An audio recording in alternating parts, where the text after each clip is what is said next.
વકીલે યુવકના ગળે છરી મૂકી કરી લૂંટ, દારૂના વેચાણનો વાયરલ વિડીયો ડિલીટ કરવા વકીલે યુવક પાસે 10,000 પડાવ્યા. આ મામલે 2 પકડાયા છે. ચાલો ખોલવડ, એક શામ શહીદો કે નામ. ઓલપાડમાં દારૂના વેચાણનો એક વિડીયો વાયરલ થતા બદનામીના ડરે યુવકે ગુજરાત અસ્મિતાના તંત્રી સચિન પટેલનો સંપર્ક કરી વિડીયો ખોટો હોવાનું જણાવી ડિલીટ કરવા કહ્યું. જેના બદલે સચિન પટેલે 10,000ની માંગણી કરી. યુવક મળવા જતા સચિન પટેલ, સુભાષ પટેલ અને યજ્ઞેશ પટેલે યુવકને ગળે છરી મૂકી 10,000 લૂંટી 5,000ની માંગણી કરી. યુવકની ફરિયાદ પર ઓલપાડ પોલીસે યજ્ઞેશ પટેલ અને સુભાષ પટેલની ધરપકડ કરી છે. મુખ્ય આરોપી સચિન પટેલ, જેની સામે અગાઉ પણ સુરત શહેરમાં ખંડણીના ગુના નોંધાઈ ચૂક્યા છે, તે હાલ પોલીસ પકડથી દૂર છે. વિડીયોમાં પોલીસ પર 50 લાખના વહીવટના આક્ષેપ. વાયરલ વિડીયોમાં માત્ર યુવકને જ નહીં પણ ઓલપાડ પોલીસને પણ નિશાન બનાવાઈ હતી. વિડીયોની કેપ્શનમાં ઓલપાડ પોલીસ મહિને ₹50 લાખનો વહીવટ કરતી હોવાનો આક્ષેપ કરાયો છે. ઓલપાડ પોલીસ સ્ટેશનના તેના ગામ ખાતે એક જનરલ સ્ટોરની દુકાન છે. એ દુકાનમાં આ ગુનાના ફરિયાદી નાસ્તો કર્યા બાદ પાણીની બોટલ લેવા ગયેલ. એ સમયે આરોપીઓ સુભાષભાઈ પ્રભુભાઈ પટેલ, યજ્ઞેશભાઈ રાજેશભાઈ પટેલ તથા સચિન પટેલ, જેઓ ગુજરાત અસ્મિતા સાથે સંકળાયેલા છે, તેઓએ કોઈ રીતે એક જાતનું ગુનાહિત કાવતરું રચીને આ ફરિયાદી અને બીજા કેટલાક લોકોનો એક વિડીયો ઉતારી દીધેલ.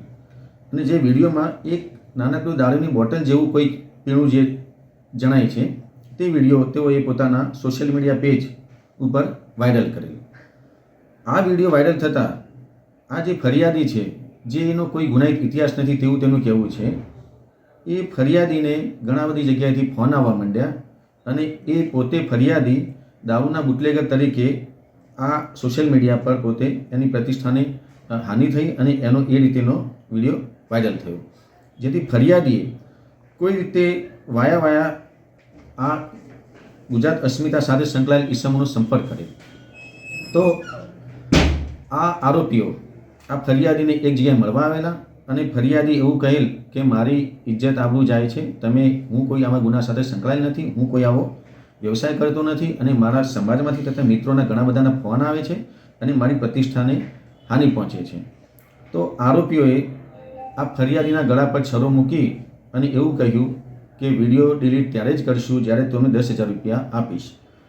આ લોકોની ઈચ્છાને આધીન થઈ અને ફરિયાદીએ ડરીને આરોપીઓને ₹10,000ની ખંડણી આપેલ હતી.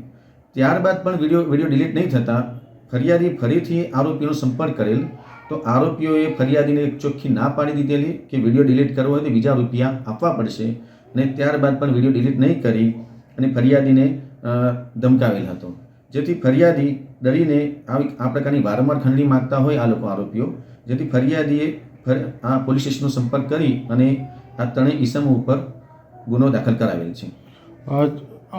જે મુખ્ય સૂત્રધાર છે એની સામે કોઈ આગળ ગુના દાખલ થયા છે?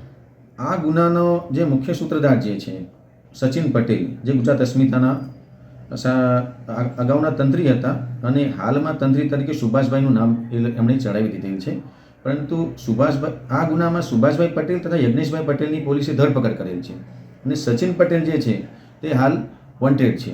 સચિન પટેલ વિરુદ્ધ આ જ પ્રકારના ગુના અઠવા પોલીસ સ્ટેશન ખાતે તથા અડાજણ પોસ્ટે ખાતે અગાઉ પણ દાખલ થયેલ છે અને પોલીસે સચિન પટેલની ધરપકડ કરવા માટે હાલ તપાસ તજવીજ હાથ ધરેલ છે અને પોલીસે આ આરોપીના રિમાન્ડ મેળવેલ છે અને આગળની તપાસ ચાલુ છે. કેટલા દિવસના રિમાન્ડ? 1 દિવસના રિમાન્ડ મળેલ છે.